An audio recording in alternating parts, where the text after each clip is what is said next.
Get ready, folks, because today we are diving deep into the world of Investiture of the Gods. Oh, yeah. Investiture of the Gods. This classic Chinese novel is packed with epic battles and fascinating gods and just tons of magical weapons. It's really something else. You might be wondering why we're talking about this specific book right now. Well, one of the things that makes Investiture of the Gods so interesting is its lasting impact on Chinese culture. Yeah, I see that. It's kind of like how we quote Shakespeare without even realizing it sometimes. Yeah, right. You'll hear people using phrases like, as angry as Su Hu, just in everyday conversations. That's a great point. I mean, even before I actually sat down and read the book, certain characters already felt familiar to me, you know? I know what you mean. It's like growing up, everyone just knew that Jiang Ziya was the guy who banished evil spirits no matter what. Yeah. But now with this new movie, Creation of the Gods, Kingdom of Storms, coming out and getting so much attention. Right. It feels like the perfect time to go back and really uncover all the magic of the original source material. So where do we even begin with this? I mean, who actually wrote this epic tale? Well, the earliest edition that we have gives credit to a writer named Xu Zhonglin. Okay. But some scholars actually think it might have been Lu Xixing. Oh, really? He was a Taoist priest during the Ming dynasty. Huh. Interesting. Yeah, and the debate is still going on today, which just adds another layer of mystery to the whole thing. A Taoist priest, huh? That's pretty interesting, especially when you consider how strong the Taoist themes are throughout the novel. Yeah. Makes you wonder if maybe Xu Zhonglin had a similar background, even if we don't have concrete evidence. Probably. One thing we do know for sure, though, is that Investiture of the Gods does this amazing job of blending historical fiction with mythology. Right. It's like they took a real event, the fall of the Shang dynasty, and wove in this whole tapestry of gods and demons and magical battles. Exactly. It's kind of like how the Trojan War got the mythical treatment in the Iliad, right? Yeah. A historical backbone with all these fantastical elements added in. Precisely. And while both the novel and the new movie draw inspiration from this historical event, King Wu of Zhu, overthrowing the tyrannical King Zhou of Shang, they approach it from different angles. I see. The movie Creation of the Gods, it takes inspiration from the Ballad of King Wu's campaign against King Zhou. Okay. So it really focuses on this father-son conflict between King Zhou and his sons. Interesting. But the novel leans more towards a Confucian exploration of good versus evil, with themes of loyalty and duty and the consequences of a ruler's actions. Gotcha. So we've got a story spanning generations, 3 major acts, and a cast of characters that seems endless. That's a lot. Plus, we've got this whole celestial shakeup happening in the background. Oh, It sounds like we're in for quite a ride. To help us navigate all of this, can we break down those 3 major story arcs you mentioned? Absolutely.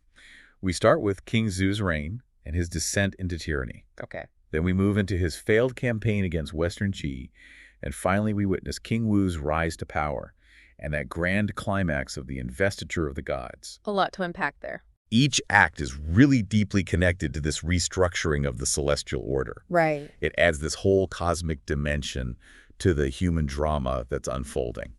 Okay, so let's jump into Act 1, King Zhu's Reign of Terror. Now, didn't the Shang dynasty actually start off pretty stable? You're right. What triggered this whole downfall? Yeah, initially King Zhu's reign was marked by prosperity and really capable leadership. We have figures like Queen Jiang, the military general Huang Fohu, and the 4 lords all working together. Keeping things running smoothly. Exactly. But then something happens, right? Doesn't it all start with a statue? Yes, King Zhu makes this huge mistake. He offends the goddess Nua. So picture this: King Zhu visits Nua's temple and becomes totally infatuated with her statue. Okay. He even composes this poem for her. A poem? But let's just say it wasn't exactly respectful. I can see where this is going. You don't want to mess with powerful deities, especially when poetry is involved. Right. What happened? What were the consequences of this little divine mishap? Well, Nua was furious, as you can imagine. Rightfully so. So she unleashes her wrath upon King Zhu. She sends 3 demons to infiltrate his palace, and just sow chaos. 3 demons. Yeah, and among them is the infamous 9-tailed fox spirit, Oh boy. who ends up possessing Daji. Daji, the daughter of Su Hu. Right. I mean, talk about adding insult to injury. This is the same King Zhu who demanded Daji for his harem in the first place, right? Exactly. And now her body is being used by this demon. It's not good. So Daji, she's like the ultimate femme fatale of Chinese mythology. Exactly. In the novel, she's this cunning and manipulative force, the puppet master behind King Zhu's descent into tyranny. Wow. And with the help of this treacherous official, Fei Zong, she launches a full-on reign of terror, Yikes. targeting loyalists like the wise Begone and even forcing King Zhao to exile his own son, Prince Yanjiao. Now, that's actually different from how Prince Zhao is depicted in the recent movie. It is. In the film, we see him initially idolizing his father and only turning against him after witnessing King Zhu's cruelty firsthand. Right. Do you think that change makes the story more relatable for a modern audience? It's an interesting point. It definitely adds more complexity and emotional depth. Yeah. While the novel presents a more clear-cut good versus evil kind of struggle, Okay. the movie adds these shades of gray. Right. It highlights the inner turmoil going on within the royal family. Makes it hit a little closer to home. But no matter the portrayal, one thing remains the same. Daji's influence on King Zhu is totally destructive. I bet. She's even credited with inventing some of the most gruesome forms of torture, like the burning pillar and the pit of venomous snakes. Oh my gosh. Those are some seriously dark punishments. It's no wonder there's a saying, as angry as Suhu. I mean, can you imagine? I can't. And then, of course, there's that pivotal moment that really seals King Zhu's fate, forcing Ji Chang, the future King Wen of Zhu, to eat his own son Begone. Brutal. Chilling act of cruelty, hard to forget. Definitely. It's hard not to feel for Suhu after all that. For sure.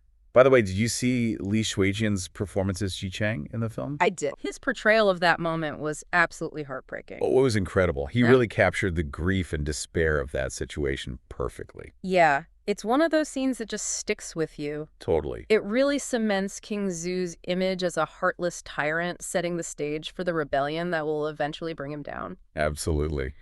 So as Act 1 comes to a close, the Shang dynasty is teetering on the edge of collapse, King Zhu's cruelty pushing his kingdom to the brink. And that's where we'll pick up next time. Can't wait to see what happens next. Okay, so we're back and ready to jump back into this action-packed world of Investiture of the Gods. Yeah. Last time we left off with Ji Chang escaping King Zhu's clutches, finding safety in Western Qi. Right. And that's where the legendary Jiang Ziya comes in, right? Exactly. You know, Jiang Ziya's story, it's kind of like a classic underdog tale. In a lot of ways. I mean, he spent 40 years training in the mountains with the revered Yuanshi Tianzun. Oh, yeah. But he never quite reached that level of mastery. He just couldn't crack it. Can you imagine dedicating your life to something like that? Yeah. Only to basically be told, you're not cut out for this. Right. Go try your luck down in the mortal world. Ouch. That's got to be a tough pill to swallow. I mean, 40 years down the drain. It's a lot of time. It makes you wonder if there's ever a point where you just give up and move on. But the interesting thing is that this perceived failure actually sets the stage for his ultimate success. How so? Because he wasn't seen as suitable for immortality. Yuanshi Tianzun sent him down to the human realm. Okay. And that's where he was destined to play a key role in shaping history. Ah, I see. So it's like the universe had this bigger plan for him all along. Exactly. Sometimes our greatest disappointments can actually lead us to our true calling. That's a good point. But let's be real, his early life in Western Qi doesn't exactly scream chosen one, does it? You're not wrong there. I mean, the guy struggles to find his footing. He ends up in an arranged marriage with 68-year-old Ma Shi. Wow. Talk about a reality check. That's rough. And to top it all off, Ma Shi eventually divorces him because she sees him as a failure. It's tough. But remember, this is the same Jiang Ziya who will eventually orchestrate the investiture of the gods. It's true. His journey is a testament to the power of perseverance. Absolutely. It really makes you think about the twists and turns that life throws at us. Yeah. Sometimes those detours lead to the most unexpected destinations. They do. It's no wonder the new film decided to portray him as this lovable underdog character. Yeah, it adds a human touch to this larger-than-life destiny. Right. So Ji Chang being in Western Qi along with Jiang Ziya's arrival, it's like a direct challenge to King Zhu's authority, Oh, yeah. provoking him to launch this massive attack. Totally. And that's where Grand Preceptor Wenzong comes into play. He's tasked with crushing the rebellion. Yeah. Act 2 really explodes with these epic battles showcasing what the novel calls godly combat. Godly combat. But before we dive into all the epic showdowns, we can't forget about the guy who's really stirring the pot. Shen Gongbao, Jiang Ziya's fellow disciple and arch nemesis. Oh, yeah, Shen Gongbao.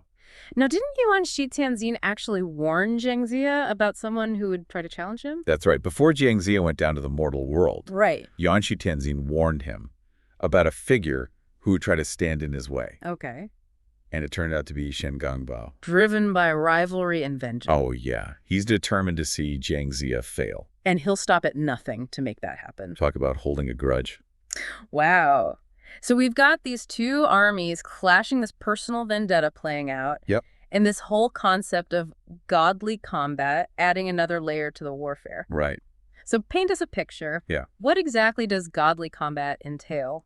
Imagine martial arts, but taken to the extreme, infused with magic and supernatural abilities. Whoa. We're not just talking about swords and spears here. Okay. It's magical weapons with these awesome names like Fire-Tip Spear and Five-Colored Stone. And then you've got these potent spells that can summon storms, shift mountains, unleash incredible displays of power. Wow, you get glimpses of this in Journey to the West too, right? You do, with Sun Wukong's battles against demons and deities. So it's not just a clash of armies, it's a whole spectacle. Oh yeah, it's a cosmic battle royale. I can only imagine how they depict this in a movie. And as the conflict escalates, it draws in even more powerful figures. Like who? Yuan Shipianzhen himself joins the fray, along with Tongqian Jiaozu. Oh, wow. He's the leader of the opposing Ji sect. Okay. And even the legendary Laozi, the moral Tianzun, gets involved. It's like a three-way celestial showdown. It really makes you wonder who's really in control here. Right. It's fascinating how the novel blends the human drama of war with these cosmic power struggles. Definitely. So how does all this chaos lead us to Act 3 with King Wu stepping into the spotlight? Well, Act 3 shifts the focus from King Zhu trying to hold on to power to King Wu's rise and fulfilling this divine mandate. King Wu appoints Jiang Ziya to lead the final assault against King Zhu. Big shoes to fill. And to oversee the big event that gives the novel its name, the Investiture of the Gods. So the novel really dives into this historical moment. Oh yeah, it dedicates 30 chapters to these final battles. 30 chapters. It's a serious commitment to an epic finale. What are some of the highlights of this last act? Well, King Zhu's army is totally drained from their previous battles. Yeah, they've been through a lot. King Wu's forces, they're empowered by this divine mandate. Okay. And they're led by Jiang Ziya's strategic brilliance. Right. They just sweep through the defenses. Wow. It all leads to King Zhu's self-immolation, this desperate act of defiance in the face of defeat. That's intense. And of course, those three demons are finally captured. Yep, their reign of terror is over. So King Zhu meets his end, the demons are neutralized, and the stage is set for the investiture of the gods. What exactly does that entail? Is it like this grand ceremony where all the gods gather and get their official assignments? You could say that picture Jiang Ziya standing atop this massive investiture platform. Okay, I'm picturing assigning 365 deities to their specific roles in the celestial hierarchy. Wow. It's this huge cosmic reorganization. Right. With each deity getting their own duties and responsibilities to ensure harmony and order in the heavens. It really makes you wonder what the criteria were for these appointments. It's a good question. Do any familiar names make it onto this divine roster? We'll get into the specific appointees later. Okay. But let's just say the list includes a mix of fallen heroes from the human conflict. Okay, so people who fought and died in the war. Right, and also deceased members of both the Ji and Chan sects, representing different factions within the celestial realm. So it's like a merging of different worlds, both mortals and immortals, finding their place in this new order. Exactly. Okay, so we've got the big picture, 3 acts. Right. Epic battles with magic and divine intervention. Yep. And a cosmic reshuffling in the form of the investiture of the gods. It's a lot. But you know what? For me, the real magic of Investiture of the Gods lies in its incredible cast of characters. Well, for sure. We've touched on a few, but I'm really excited to hear more about their backstories and what drives them. Me too. Especially the ones that stand out from the crowd. Absolutely. Unlike some novels that focus on philosophical ideas, Right. Investiture of the Gods really shines in its character-driven storytelling. I agree. Each character has their own unique journey. Yeah. Their own struggles and triumphs. So what makes the story come alive? Exactly. So in the next part, we'll delve into the lives of some of these compelling figures. Now, wait. From the rebellious Nezha to the tragic Wenzong. Sounds good. And of course, we'll unravel the mysteries behind the investiture of the gods itself. Stay tuned. Okay, so we've covered the epic scope of Investiture of the Gods, with Yeah. all those massive battles and the cosmic power struggles going on. Right. But for me, it's the characters that really make this story so captivating. Oh, absolutely. They're just so vibrant, so full of life. They really jump off the page. And there's no better place to start than with Nezha, the original bad boy of Chinese mythology. He's a classic. He embodies that rebellious spirit, that power. And a little bit of mischief, too. Oh, yeah. All wrapped up in a whirlwind of fire and fury. It's a great combination. I mean, Nezha's become such an iconic figure. For sure. Even for people who never even read the novel. Right. Everyone knows about his windfire wheels and that rebellious streak. Makes him both fascinating and a little bit terrifying. Exactly.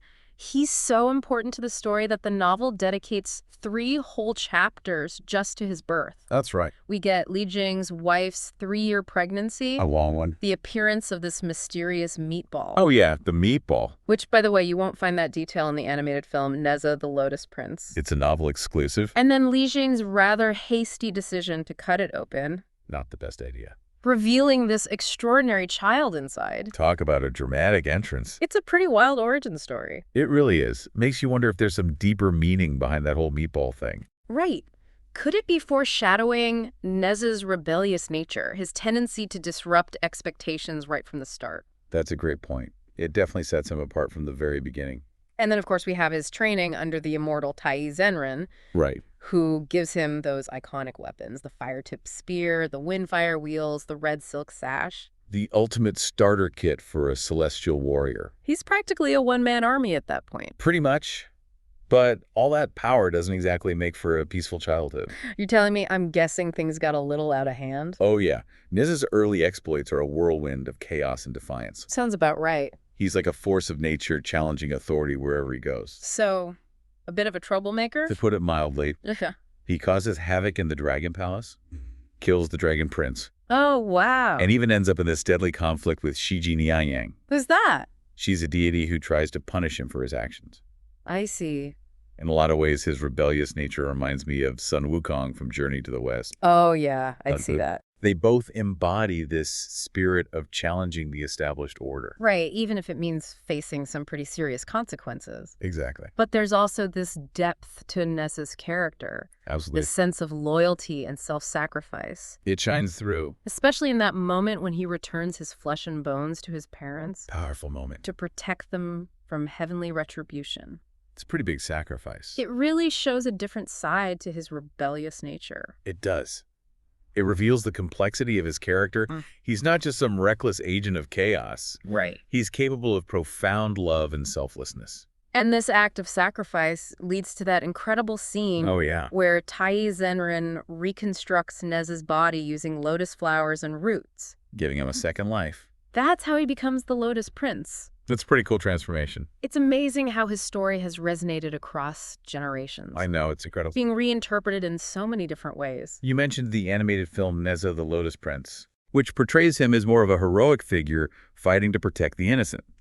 Right. It's a testament to the enduring power of these myths. Absolutely. They adapt and evolve with each retelling. Speaking of enduring legacies, let's move on to the protagonist of this whole saga, Jiang Ziya, the mastermind behind it all. the guy who makes it happen. He's a character who really embodies perseverance. For sure. And the idea that it's never too late to find your purpose. It's an inspiring message. Jiang Ziya's story is full of contrasts and unexpected turns. Like we discussed earlier, he's this seemingly unremarkable figure Right. who spends decades training under Yuanji Tianzin. But never quite reaches that level of mastery to become an immortal. It's a tough break. And yet he ends up becoming the architect of the investiture of the gods. Talk about a plot twist. It's like a reminder that our failures don't define us. That's a great way to put it. They can lead to some pretty amazing opportunity. They can. Now let's talk about the antagonists, Daji and King Zhu. Oh yeah, the villains of the story. They're a fascinating pair. Dadi, she's originally the daughter of Su Hu, Right. but she gets possessed by that nine-tailed fox spirit, On her way to the capital. which turns her into this manipulative force. She's the one behind King Zhu's downfall. So in the novel, Daji is portrayed as this classic femme fatale, Yeah, she's cunning and seductive. but she's not quite as complex as she is in the new film. The movie gives her more depth. Now, King Zhu, he's actually a capable ruler at first, He is but he's also tragically flawed consumed by desire. and ultimately responsible for the destruction of his own kingdom. It's a classic tale of hubris.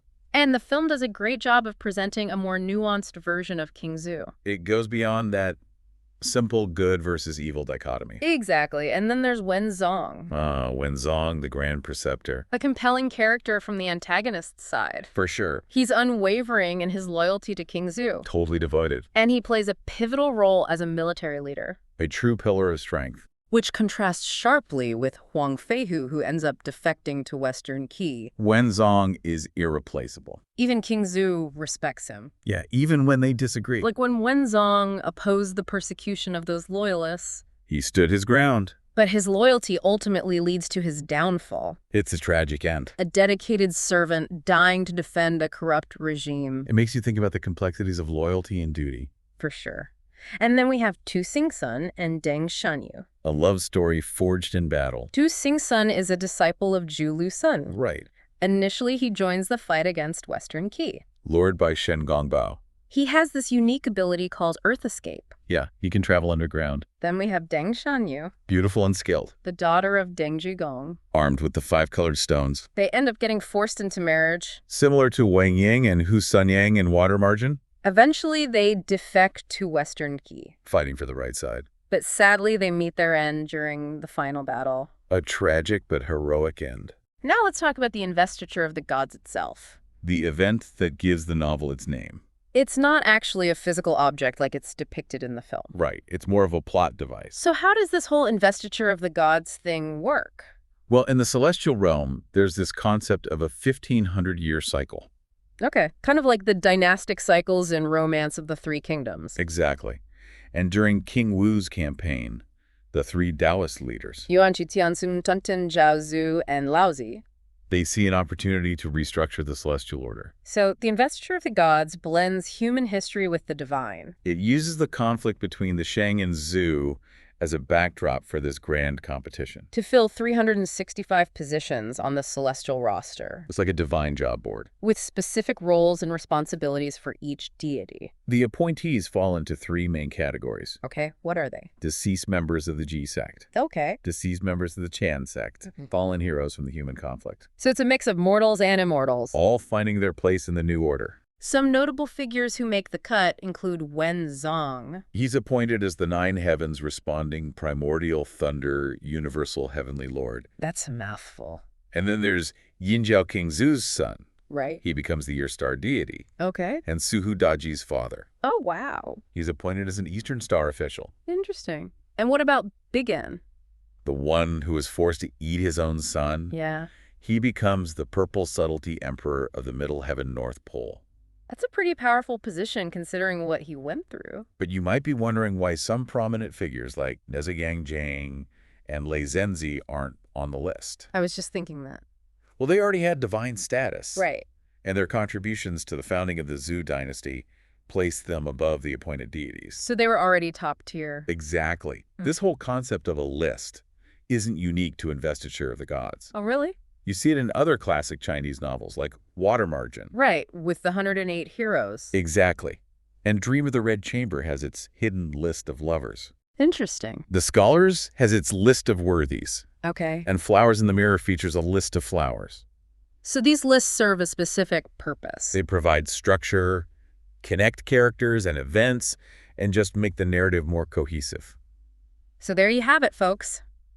We've journeyed through ancient China, explored epic battles, met fascinating gods, and even witnessed the cosmic reshuffling of the heavens. It's been quite a ride. Investiture of the Gods is a story that's captured the imaginations of generations. For centuries. And its themes of loyalty, ambition, and the struggle between good and evil. They still resonate today. Whether you're a seasoned fan or a newcomer to this world, There's something here for everyone. I encourage you to delve into this epic tale. And see what treasures you uncover. And who knows, maybe you'll even discover some hidden insights into our own human nature. The possibilities are endless.